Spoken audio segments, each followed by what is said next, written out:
Só para quem não sabe, o que é recurso de revista na esfera trabalhista é basicamente o primo. E eu ouso dizer que é o primo rico do recurso especial, porque o recurso especial tem menos do que o recurso de revista tem. Por que tem menos do que o recurso de revista tem? Porque, em regra, o recurso especial... Oi? De novo, meu carro? Ah, não, o meu não? Não, o seu não. Ah. Desculpa, gente, de novo. Agora é um Corolla branco, a placa PPH 3406. Se fosse o meu, eu ia falar, manda guinchá-lo agora, que eu acho que eu vou terminar antes do guincho chegar. Gente, então olha só.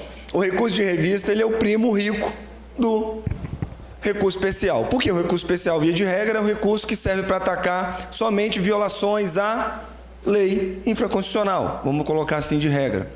E o recurso de revista, por que ele é o primo rico? Por que ele tem mais do que o recurso especial? Porque, ao contrário do recurso especial, ele não tem a limitação de atacar decisões que violam a Constituição. Porque, por meio do recurso de revista, eu levo ao conhecimento do TST tanto violações legais quanto violações constitucionais.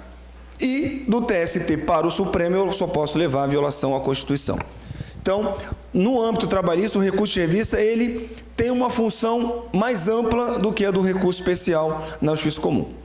E aqui, obrigado, viu? Estão chegando aí atrás? Deixa eu testar. Aqui. Então, primeiro, eu não sei se está muito bom, vocês estão enxergando aí. Teria como alguém apagar essa luz aqui da frente só? Não? Tem? Não sei se vai melhorar. Mas o recurso de... Ele, primeiro, ele não representa o princípio do duplo grau de jurisdição. Por quê? Apaga uma, acende a outra, apaga as duas, tá. Aí tá bom, tá ótimo. Obrigado. Não vamos dormir não, gente. Vamos dormir não, calma. Vou dormir depois do almoço, na palestra do Pacheco, quando ele chegar aqui. Não fala com ele que eu falei isso não, mas... Tá? Vamos lá. Primeiro, ele não representa o duplo grau de jurisdição. A função dele é basicamente a de permitir que o TST tutele o direito objetivo, ou seja, a lei, a Constituição, e mantenha uma interpretação uniforme desses dispositivos legais. Nada mais é do que permitir que o TST impeça divergências jurisprudenciais no âmbito nacional, para preservar justamente a interpretação da lei trabalhista e também da Constituição. É um recurso de natureza extraordinária, assim como é o recurso especial e o recurso extraordinário para o STF, porque ele, na verdade, busca tutelar o direito objetivo. E também é um recurso de fundamentação vinculada, diferente daquela fundamentação livre, porque o recurso de revista exige para a sua admissibilidade o ataque a determinados vícios, vícios estes previstos na lei, e por isso mesmo a fundamentação ela é vinculada. Eu não posso utilizar o recurso de revista, a não ser que esteja vinculado ao vício que a lei traz para ser atacado por meio desse recurso. Tá? As hipóteses de cabimento do recurso... antes, por que é importante a gente falar da teoria do isolamento dos atos processuais? Porque como a reforma trabalhista modificou muitos aspectos processuais que antes vigoravam na CLT, há a discussão, e aí confesso a vocês que até a reforma entrar em vigor, já era sedimentado, tanto na doutrina quanto na jurisprudência, que eu teria a aplicação dessa teoria do isolamento dos atos processuais. Ou seja, eu tenho os atos processuais sendo praticados, não retroajo a lei para alcançar os atos que já foram praticados e os atos novos seriam acobertados pela nova lei. Ou seja, eu vou estancando as etapas do procedimento, cada ato processual vai ser regido pela lei que está em vigor no momento da sua prática. O grande problema é, como tivemos muita alteração no âmbito processual, fixação de honorário de sucumbência a partir de agora, requisito da transcendência, modificação dos prazos para dia útil, existem doutrinadores que dizem que a lei nova da reforma trabalhista só será aplicável para os processos ajuizados a partir da entrada em vigor. Tem esse posicionamento. Confesso a vocês que eu não sei como é que isso vai ser abordado nos tribunais, porque a reforma entrou em vigor agora no meio de novembro, o ano já vai acabar agora dia 19, então nós só teremos mesmo posições jurisprudenciais a partir do ano que vem.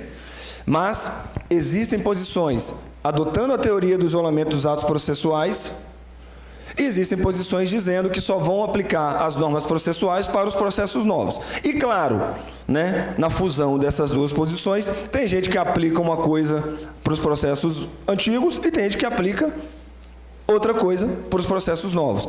Já vi várias vezes em audiência, lá em Vitória, por exemplo, da juíza falar, olha, não aplico as normas procedimentais novas da reforma, a não ser o prazo em dia útil. Todas as outras eu estou deixando bem claro que não vou aplicar, principalmente a sucumbência. Mas o prazo em dia útil, sim. Pelo menos isso dá uma segurança para o advogado, né? Então, a gente ainda não sabe como vai ser. Aqui, no artigo 896, nós temos as hipóteses de cabimento do recurso de revista. E se nós formos analisar, é basicamente a mesma do recurso especial e do recurso extraordinário. Primeiro, no caso do recurso especial que permite aquela interposição com base na divergência jurisprudencial, nós temos aqui o recurso de revista, cabível também quando eu tenho decisões de um tribunal do trabalho diferente do acórdão que eu estou recorrendo. Percebam, eu tenho uma limitação aqui, porque ele só permite a divergência por decisão contrária de outro tribunal regional do trabalho, não permite divergência jurisprudencial com base em decisão de turma do TST, porque ele diz especificamente pela SDI, que é uma seção de dissídios individuais do TST. Então, se eu achar um acórdão da 8ª turma do TST, por exemplo, que seria boa para mim e contrário ao acórdão que eu estou recorrendo, ela não serve. Tá? Então, eu tenho essa limitação. Ou súmula do próprio TST e súmula vinculante do Supremo. A divergência jurisprudencial, tem que pegar o caso, demonstrar que é a mesma situação de fato, o mesmo direito aplicado, mas a interpretação é diferente. A letra B é uma divergência jurisprudencial, mas, como é que eu posso dizer? Adequada ao direito do trabalho. Por quê?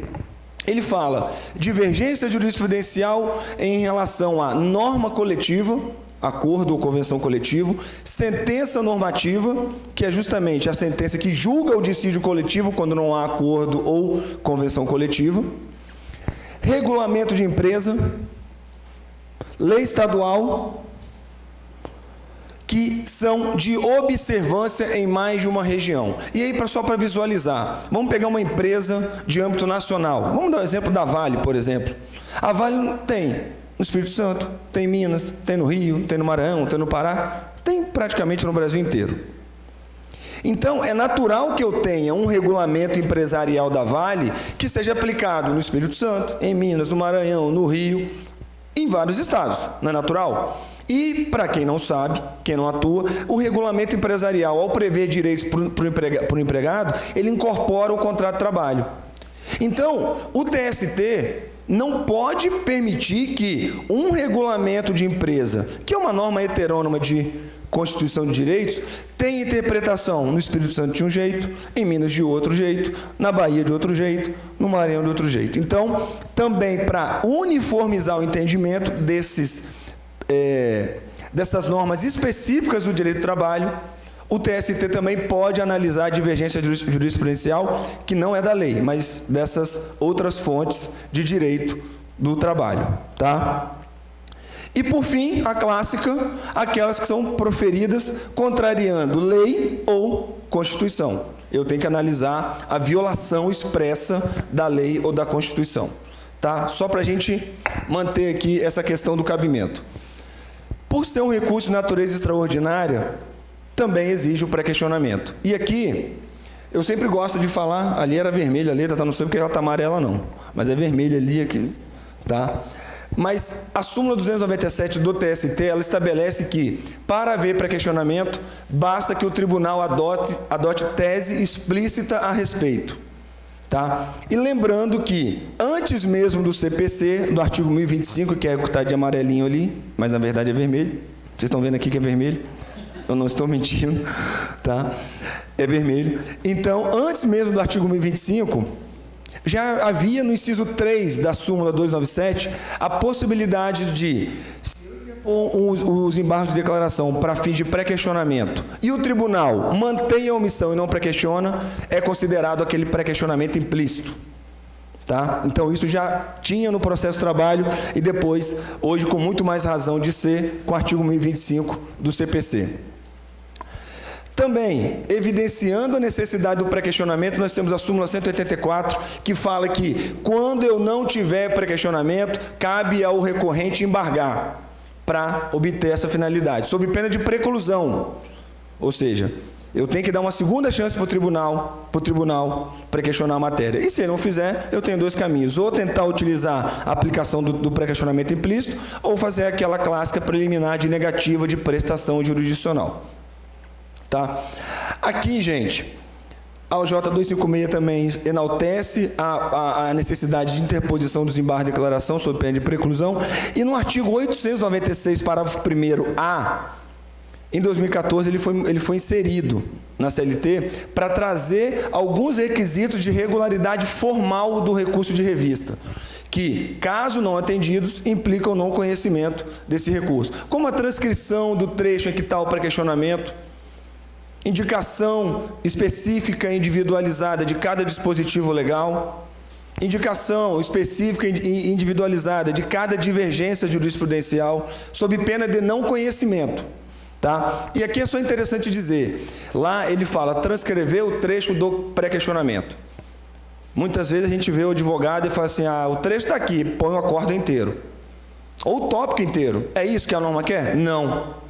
Ela quer o quê? Evitar o trabalho do ministro ler o acórdão inteiro para achar onde está pré-questionada a matéria. Se você coloca o acórdão inteiro lá, você fez o quê? O ministro lê duas vezes o acórdão e o acórdão que você transcreveu no seu recurso. A ideia é simplificar. Simplificar. Olha, o pré-questionamento está nesse parágrafo, transcreve o parágrafo. Está nessa linha, Estão nesses dois parágrafos. Por que eu estou dizendo isso? Porque já existem decisões dizendo que transcrever de forma aleatória e não específica o acórdão não atende o requisito do parágrafo 1º-A, inciso 1. Também, e aí é uma mania que advogado às vezes tem, né? Você às vezes tem uma questão lá que viola 3 artigos, um da Constituição, um do CPC, um do Código Civil, e você coloca, olha, o acórdão violou o artigo 5º, o artigo 944 e outro artigo lá. Aí está certo, não está errado não. Só que hoje em dia tem decisões também dizendo o seguinte, olha, para atendimento do inciso 2 do 896, parágrafo 1º-A, você tem que fazer a indicação individualizada de cada dispositivo legal. Não basta mais fazer a alegação em bloco. Violou todos os artigos aqui. Ainda que você vai repetir o parágrafo para todos os artigos, agora você vai lá e coloca, ao invés de um parágrafo só para 3 artigos, você coloca um parágrafo para cada artigo e evita o prejuízo.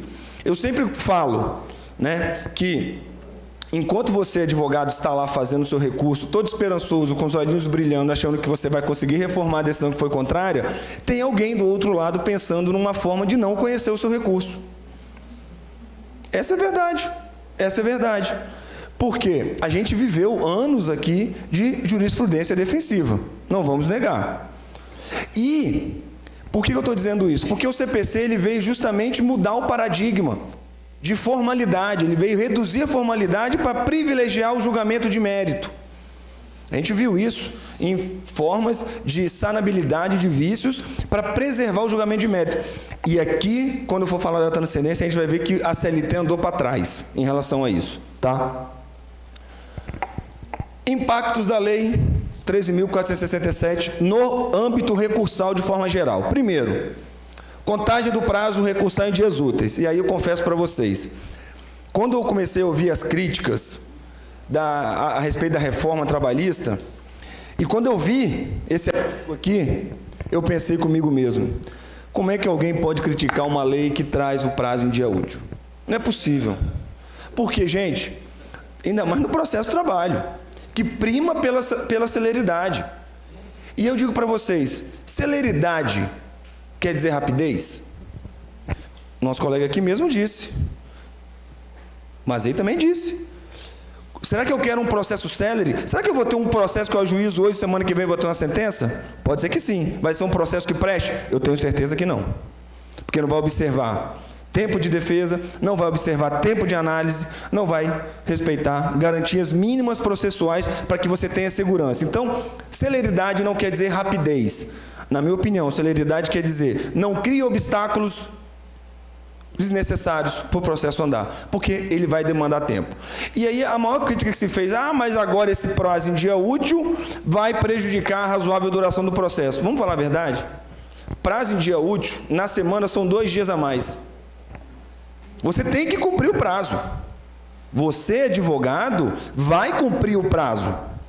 O problema é que o processo não anda muitas vezes, e aí, sem culpar individualmente servidor, juiz, o problema é da estrutura do judiciário, que a gente sabe que não é capaz de absorver tanto processo. É mentira? Não. Você vê o tanto de processo chega em Brasília, o tanto de processo chega no tribunal, e o nosso tribunal aqui, ainda pelo menos no âmbito trabalhista, ele é rápido. Rápido que eu digo o seu recurso bateu no TRT, se você der muito azar, ele demora uns 6 meses para julgar. Por quê? Em regra, 1, 2, 3 meses. Confesso que quando chega 1 mês para julgar, eu fico preocupado. Falei, será que eles leram o meu recurso? Mas é julgado. Percebam, a sentença trabalhista, geralmente, ela demora, se não tiver uma matéria probatória muito complexa, 6 meses para estar na sua mão. Em média, um processo trabalhista aqui no nosso estado, se não demandar prova pericial, não tiver adiamento de audiência, é 1 ano e meio para julgar em primeiro e segundo grau. Para mim está razoável. Dá tempo de você trabalhar. E um grande problema, o prazo em dia útil, ele é bom para quem? Para a parte. Porque assim o advogado vai ter tempo para trabalhar direito. Percebam, mas você está falando aí prazo em dia útil. No processo do trabalho, o prazo recursal máximo e único, praticamente, 8 dias. 8 dias. É praticamente a metade do prazo que você tem no processo civil. Para recorrer, 15 dias. Se eu quero recorrer contra a sentença, 8 dias. Quero fazer um agravo, 8 dias. Quero fazer um agravo de petição, 8 dias. Recurso de revista, 8 dias. Responder, 8 dias. Então, eu tenho um prazo menor. E, o que eu sempre falei, cada ano que passa o processo do trabalho fica mais complexo. E mais complexo, o prazo, nada mais justo do que o prazo ou aumentasse ou fosse contado em dia útil. Porque isso qualifica o trabalho do advogado e reduz a possibilidade de erro. Tá? Enfim, veio. Eu estava muito feliz até ouvir algumas pessoas dizendo também que não vão aplicar os prazos em dia útil para os processos antigos, só para os processos novos. Pois é, eu já ouvi isso falar. É um absurdo, pois é. Mas a justificativa é, ou eu aplico a lei inteira, ou eu não aplico nada, por causa da sucumbência. Se eu não posso surpresar a parte lá atrás, porque ela ajuizou a ação sem ter sucumbência, eu também não vou aplicar nada, então. Tem sentido, mas não tem sentido. Enfim, outra alteração que veio também no âmbito recursal de forma geral é justamente o depósito recursal. Antes, para quem não conhece a figura do depósito recursal, é um depósito que, via de regra, a empresa faz, que é geralmente a condenada, faz para poder recorrer. O que acontece com esse dinheiro? Ele fica guardado lá na conta do juízo, fica guardadinho lá. Se ao final do processo você perder, o dinheiro é usado para pagar totalmente, parcialmente, ou você ainda tem que pagar o saldo remanescente, dependendo do valor da condenação. É um dinheiro que fica guardado para garantia da futura execução. Esse depósito recursal, antes, ele era feito na conta vinculada do trabalhador ao FGTS. Agora mudou. Não vai ser mais na conta vinculada ao FGTS, mas sim uma conta vinculada ao juízo. Tá? Na prática, não vai mudar nada. Porque o dinheiro vai estar lá, vai estar rendendo a mesma coisa baixa que rende, mas vai estar lá, depositado, e vai servir também para a garantia do juízo. O parágrafo 5º também, que determinava a abertura da conta vinculada para esse fim de depósito recursal, foi revogado, dando ainda mais ênfase à questão de que não precisa mais ser na conta vinculada. E isso tem um impacto importante porque, para a conta vinculada, eu usava uma guia específica para a garantia do juízo, à disposição do juízo, eu tenho que usar outra guia, que é aquela guia de depósito normal, para garantia do juiz em execução, para pagamento de honorários periciais, aquela coisa toda. Outra modificação em relação ao depósito recursal foi o valor, que, a meu ver, até em boa hora, reduziu pela metade para algumas pessoas, como entidades sem fins lucrativos, empregador doméstico, microempreendedor, microempresa, empresa de pequeno porte. Por quê, gente? Hoje, eu confesso a vocês que eu não vou lembrar exatamente o valor não, mas hoje o depósito recursal para recurso ordinário, recorrer da sentença, o teto máximo é 9.000 e alguma coisa. Para o recurso de revista, 18.000 e alguma coisa também, que é o dobro. Então percebam, se uma empresa de pequeno porte tiver que depositar 27, 28 mil para recorrer, possivelmente esses 28 mil é a folha de pagamento dela durante uns 6 meses, dependendo do tamanho da empresa. Inviabiliza a possibilidade dela recorrer. O empregador doméstico, que não exerce atividade com fins lucrativos, também para recorrer ele teria o direito de recorrer inviabilizado pelo valor. Foi reduzido pela metade, a meu ver, em boa hora, porque 27, 28 mil, né? Vamos colocar assim, 25, 26, 27 mil, para uma empresa grande, não representa nada. Agora, para uma empresa pequena, pode definir o futuro dela. Então, eu acho que a redução pela metade vem em boa hora. Outro impacto também em relação ao depósito recursal foi a isenção para empresas filantrópicas e em recuperação judicial. Também, a meu ver, em boa hora, apesar do perigo que eu sei que representa para as empresas em recuperação judicial. Mas, muitas vezes, o fato da empresa estar em recuperação judicial quer dizer que ela não pode ficar depositando dinheiro para discutir débito. E, pelo menos pela minha experiência, eu já vi isso acontecer muitas vezes. Quando os reclamantes começavam a perceber que a empresa não recorria porque não tinha dinheiro por causa da recuperação judicial, havia potencialização de demandas e, às vezes, sem fundamento. Porque não vai recorrer mesmo, vai transitar em julgado rápido e eu vou ganhar. Então, isso também vem em boa hora, a meu ver. Claro que tem um risco ainda mais para os reclamantes não receberem se a empresa não se recuperar, tá? Assim como os demais credores. Mas, enfim, está aí. E uma novidade, que é a possibilidade de substituir o depósito recursal, o dinheiro, por fiança bancária ou seguro garantia judicial. Também é uma coisa que nós, advogados trabalhistas, vamos ter que revisitar, porque não atuávamos muito com fiança bancária e nem seguro garantia judicial. Em 2014, só para vocês terem uma ideia, em 2014, o sistema recursal, principalmente no recurso de revista, teve uma modificação bem ampla em 2014. E os artigos que foi inserido foram o parágrafo 3º, 4º, 5º e 6º do 896. Todos esses artigos tratavam da obrigatoriedade de uniformização da jurisprudência no âmbito de cada TRT. Por que isso veio? Para vocês terem uma ideia, essa lei 13.015 de 2014, ela foi de iniciativa do TST. E uma das questões que eles colocaram foi exatamente, olha, antes facultativa, a uniformização da jurisprudência no nome do TRT passa a ser obrigatória. Por quê? Eu estou percebendo que eu, TST, estou uniformizando entendimentos diferentes entre turmas de TRTs e não de TRT. Por quê? Um acórdão de uma turma, de um TRT que tem 99% de decisões contrárias, esse acórdão diferente serve de paradigma para o Brasil inteiro. Perceba, eu podia ter uma turma do Brasil, uma turma de qualquer tribunal do Brasil inteiro, servindo como acórdão paradigma, possibilitando a admissibilidade do recurso de revista. E o TST falou o seguinte, olha, eu não estou aqui para isso não. Eu estou aqui para dirimir divergência entre tribunais. Então, o tribunal, você uniformize o seu entendimento aí. Eu quero o entendimento do tribunal, não de turma de tribunal.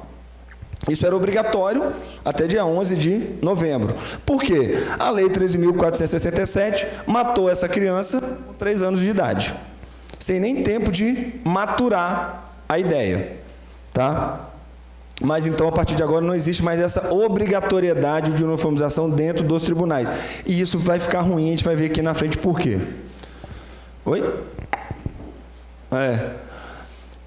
Outra coisa, o parágrafo 14º também foi incluído no 896, possibilitando que o relator, o ministro relator no TST, monocraticamente negue seguimento ao recurso de revista que não preencheu os requisitos de admissibilidade. Ah, mas isso já existia, sim.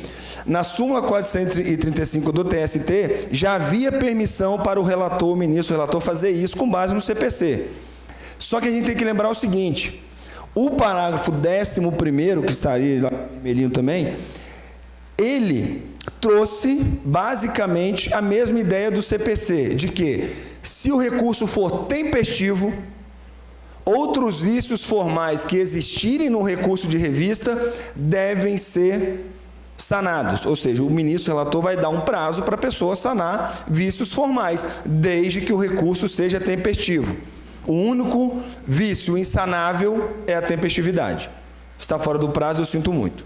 Tá? Então, eu tenho que ler o parágrafo 14º em conjunto com o 11º do 896. O ministro vai negar monocraticamente seguimento ao recurso de revista quando não preencher os requisitos de admissibilidade e desde que tenha possibilitado que o recorrente faça a correção do vício.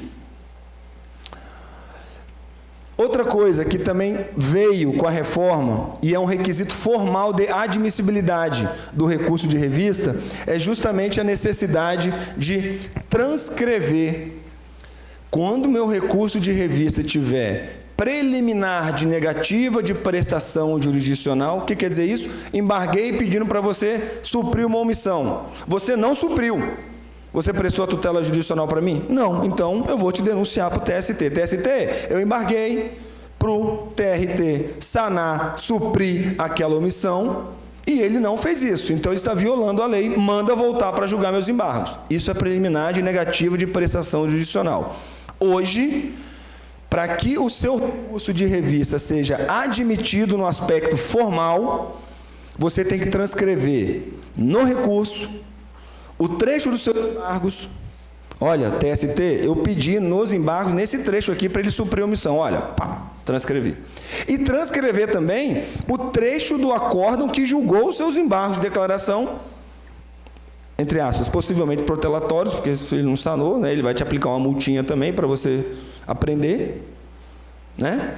Quem nunca passou por isso, né? Eu sempre falo, o advogado que nunca tomou uma multa política por embargos protelatório não é advogado. Ah, eu já tomei um monte, gente, desculpa, mas eu tenho certeza que eu estava certo, mas só o TST dirá. Mas, enfim, você tem que transcrever o trecho dos embargos e o trecho da decisão do acórdão. E eu sempre falo isso, eu já vim aqui uma vez, falei exatamente isso sobre o dever de fundamentação. O magistrado expor o seu convencimento é fundamentação. Beleza. Mas nem sempre a motivação dele, a fundamentação dele, quer dizer pré-questionamento.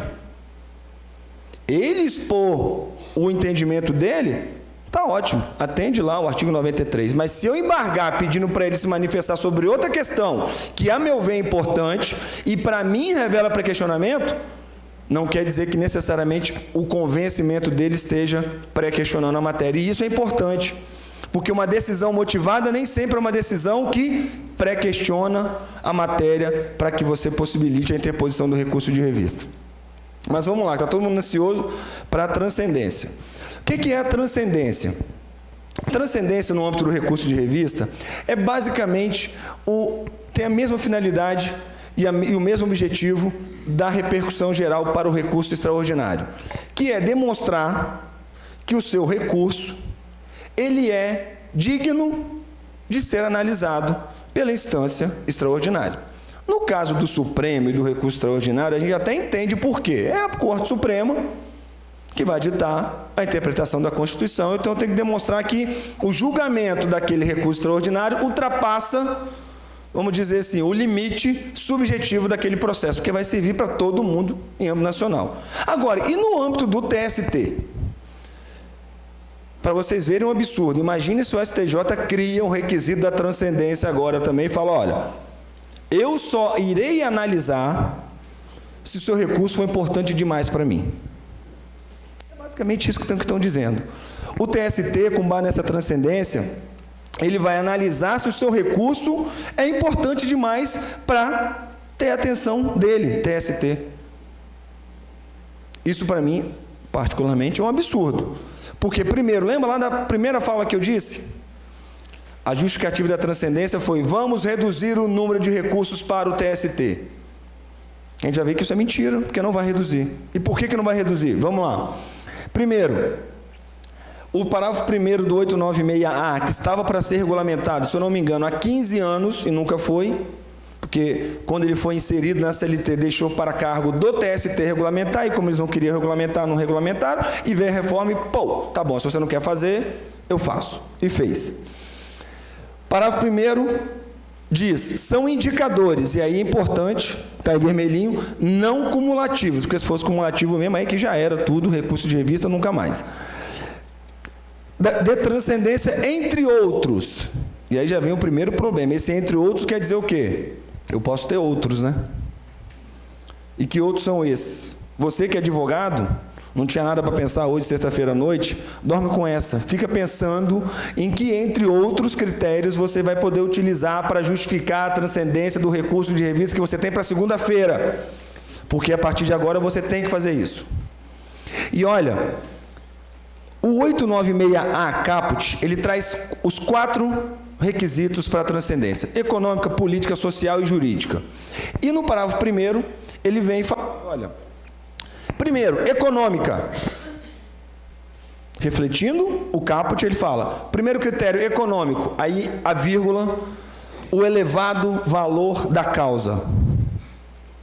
Então, esse entre outros pode ser o elevado valor da causa, pode ser o elevado valor da condenação.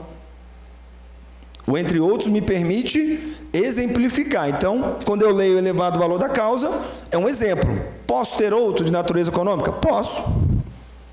Que não seja elevado valor da causa. Até porque, se nós imaginarmos que é só elevado valor da causa, ferrou. E eu digo ferrou, sabe por quê? Quantas pessoas que trabalham aqui na Justiça do Trabalho, ao ajuizarem uma ação, colocavam lá, sei lá, vamos colocar que o salário mínimo é R$1.000. Você colocava 41, valor da causa, R$41.000 para de alçada. Por quê? Até a reforma, o valor da causa no âmbito trabalhista só tinha uma finalidade, que era qual? Fixar o procedimento. Até 40 salários mínimos, sumaríssimo. Mais de 40 salários mínimos, ordinário. Então, quando você queria que o seu processo tramitasse pelo rito ordinário, você colocava acima de 40 salários mínimos, R$41.000. Percebam, se o TST entender que é o elevado valor da causa, a maioria está a R$40.000, fora os mais antigos aí que devia estar em 30 e tal, não vai ter recurso de revista pelo critério econômico. E outra coisa interessante, mesmo a partir de agora, que se exige a liquidação dos pedidos, tudo que eu pedi tem que estar valorado, eu também posso ter a interpretação seguinte, né? Elevado o valor da causa para quem? 50 mil para mim é dinheiro. Pode ser que para a empresa empregadora grande, 50 mil não represente nada. Quer dizer, então, que eu posso recorrer de revista, porque tem transcendência econômica para mim, mas a empresa não pode, porque para ela a causa não tem valor elevado. Percebam, ele trouxe um filtro perigoso, porque se ele aumentar demais o valor, o que vai acontecer? Ninguém vai conseguir recorrer mais. Se ele reduzir também muito o valor, todo mundo vai poder recorrer, isso aqui veio para nada. Né? E a gente vai ver os outros critérios também. Aqui, onde está de vermelhinho, eu coloquei exatamente, só para fins de parâmetro, no caso de remessa necessária, qual é o limite? Né? Eu tenho um limite para a Fazenda Municipal, um limite para estadual e para União Federal, para remessa necessária. Pode ser que eles utilizem esses critérios que estão lá no CPC, e a própria súmula 303 do TST também traz essa parametrização? Pode ser. Confesso, não sei como eles vão fazer. O regimento interno do TST mudou recentemente e, para minha surpresa, porque ele sempre faz isso, não falou nada sobre isso. Mentira, a surpresa foi sarcasmo, né? Eu achei que vocês fossem rir, mas ninguém riu, não. Mas não veio nada no regimento interno dando especificidade. O outro critério, político. E aí, exemplificando, o desrespeito da instância recorrida à jurisprudência sumulada do TST ou do STF. Percebam, sumulada. Se eu entender que é só isso aí, também ferrou. Porque OJ, que é uma orientação jurisprudencial do TST, que não é súmula, né, é um Pokémon que vai evoluir para súmula. Depois, também tem que ver se eles vão conseguir evoluir. Mas, a princípio, a OJ, ela quer virar uma súmula. Nem sempre ela vira, tá? Mas, se nós entendermos que é só para a sumulada, OJ não vai servir para mais nada. E aí é perigoso também, porque se nem o TST entende que diz respeito ao OJ é importante, quem dirá o TRT? Quem dirá o juiz, que já não quer aplicar porque não tem força vinculante, agora ainda mais que o TST não dá importância para isso. Então, percebam o grau de insegurança que nós vamos ter. O outro, social. E aqui é muito amplo, né? E ele vem aqui, ó, como exemplo, a postulação pelo reclamante recorrente, ou seja, esquece empresa recorrente. Só pelo trabalhador recorrente de direito social constitucionalmente assegurado. Então, pelo critério social, como exemplo aqui, somente o trabalhador poderia, desde que tivesse um direito constitucionalmente assegurado, um direito social, violado. E aí a grande questão que vem, essa violação tem que ser expressa, tem que ser literal, ou pode ser aquela violação indireta? Porque muitas vezes eu tenho a violação à Constituição de forma indireta, porque a lei infraconstitucional regulamenta a mesma coisa, eu violo o artigo da lei e não diretamente a Constituição. É outra discussão que vai ter. Será que então só pode ser aquela violação direta ou eles vão começar a admitir a violação indireta? Né? É uma discussão que nós teremos aí. E por fim, a jurídica, que é a existência de questão nova em torno da interpretação da lei trabalhista. E aí, confesso a vocês também, o que é interpretação nova? É uma nova forma de eu fazer aquele distinguish, de fazer aquele overruling lá dos precedentes? Eu estou criando uma nova interpretação, é isso que vai justificar? Ou é uma nova interpretação para uma questão que já estava decidida ou não decidida de forma sedimentada? Né? Então, é aqui também, só lembrando, depois da vírgula ali é tudo exemplificativo. Nós, advogados, como gestores do processo, vamos ter que nos debruçar em relação a isso. Olha, violou o artigo da lei. Não está naquele mencionado no artigo. Mas será que eu posso incluir ali no jurídico? No político? Nos dois? Quando você tem duas, você joga nos dois, né? Deixa alguém decidir lá. E por que eu estou falando que isso é perigoso, gente? Percebam, o critério da transcendência, ele veio para que o seu recurso demonstre a importância para ser julgado pelo TST. Vamos lá, vamos continuar.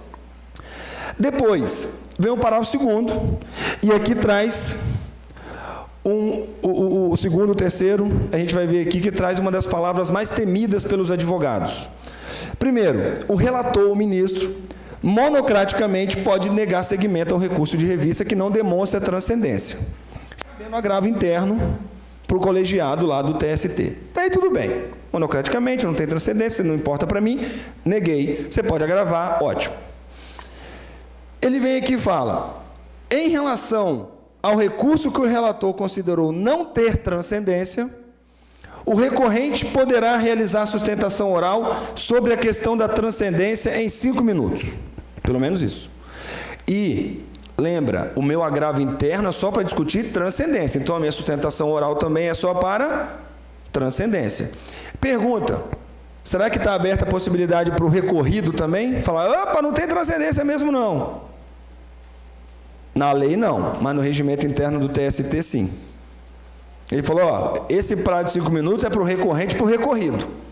Aí ele não podia fazer isso, porque a lei fala recorrente. Mas aí ele fez. Né? Vamos lá. Outro, e aqui vem as palavras mais temidas. Decisão irrecorrível. Dá até eco, né? De irrecorrível. Isso quer dizer que a gente não pode recorrer. Porque, olha só, mantido o voto do relator, eu interpus o recurso, não passou pela transcendência, eu agravei, fiz a sustentação oral e a turma manteve. Quanto à não transcendência, será lavrado um acordo com fundamentação sucinta, ferrou, que constituirá a decisão irrecorrível no âmbito do tribunal. Eu não posso recorrer mais.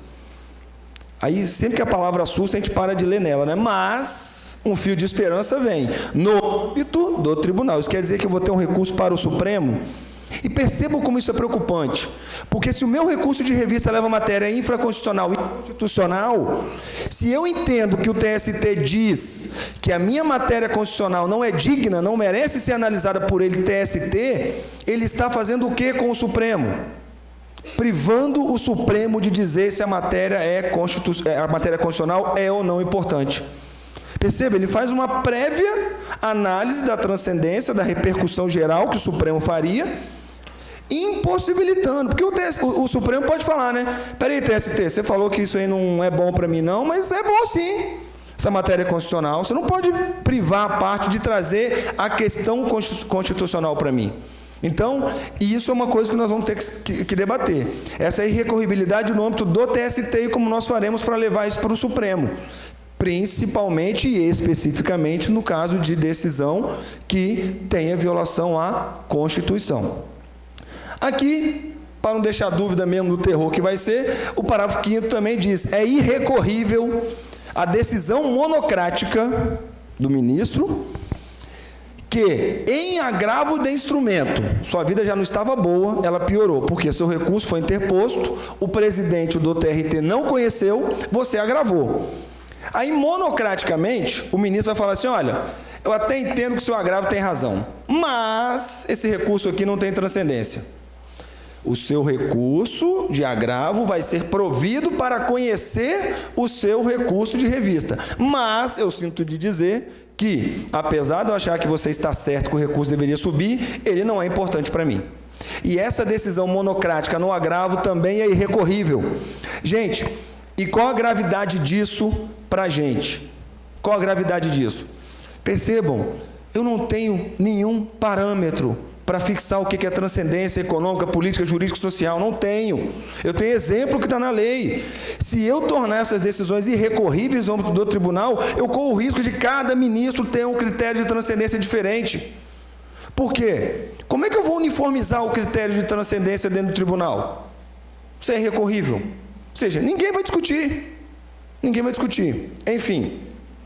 E aqui no final, onde eu disse a mentira, a falácia, por quê? Ele vem e fala: o juízo de admissibilidade do recurso de revista exercido pelo presidente do TRT vai se limitar à análise dos requisitos extrínsecos e intrínsecos do recurso de revista: prazo, preparo, regularidade formal, de advogado devidamente constituído, aqueles requisitos que nós conhecemos. Ou seja, o presidente do TRT só vai analisar os requisitos que ele já faz hoje. Por quê? Porque a transcendência só pode ser analisada pelo ministro relator no TST. E aí eu pergunto para vocês, se a transcendência só vai ser analisada no TST, ela vai diminuir o número de processos para o TST? Não, porque o recurso vai chegar lá de qualquer jeito. O que vai acontecer, e na verdade pouca gente fala isso porque é verdade, vai reduzir o número de julgamentos de mérito pelo TST, não o número de recursos. E a crítica que se faz é exatamente essa: ao invés do TST se debruçar sobre o mérito, sobre a uniformização da lei, sobre a uniformização da jurisprudência no âmbito nacional, ele vai ficar discutindo agora se o recurso é ou não importante para ele. O tempo que eu perderia analisando o mérito do recurso, a violação legal, constitucional, divergência jurisprudencial, eu vou perder agora dizendo se o recurso vale a pena ou não. Todo mundo aqui conhece o Thor, né? Ou aquele super-herói que levanta o martelo. A história dele ele é o único digno de levantar o martelo. Ninguém consegue levantar mais. É mais ou menos o recurso de revista. O TST agora vai dar uma de Odin e vai dizer: olha só, você é digno de ser julgado, você não, também não. Você, vem. Percebam, isso é uniformizar a jurisprudência? Não. É a mesma coisa do pai quando tem 2 filhos, da mãe quando tem 2 filhos, os 2 estão brigando. Aí você não sabe quem está certo, quem está errado, eles estão brigando lá, então, me fala que seu argumento é esse, e você, é esse. Vai lá e soluciona o conflito. Não, você não pode fazer isso, você tem que fazer isso aqui. Ou ele vê lá, bom, eles estão quebrando aquele carrinho lá, nunca gostei daquele carrinho, então deixa eles brigarem, se matem lá. Agora, quando for uma coisa minha, na minha cama, você não pode pular. Opa, agora é digno de levar isso para mim. Percebam, a transcendência veio como um critério, a meu ver, discriminatório de eleição de recursos de revista que merecem ser julgados. E não vai acabar o número de recursos de revista para o TST. Muito pelo contrário. Eles vão continuar do mesmo jeito, só que agora a discussão vai ser, como o nosso amigo Rodrigo Mazei disse, ineficaz. Por quê? Eu não vou ter solução do conflito. E se eu não tiver solução do conflito no âmbito do TST, eu não tenho uniformização do entendimento. Se eu não tenho uniformização do entendimento, cada tribunal julga do jeito que quiser. E se cada tribunal julgar do jeito que quiser, o que eu tenho? Insegurança jurídica, insônia, úlcera para todos nós que somos advogados. É basicamente isso. Obrigado, mais uma vez, pela presença.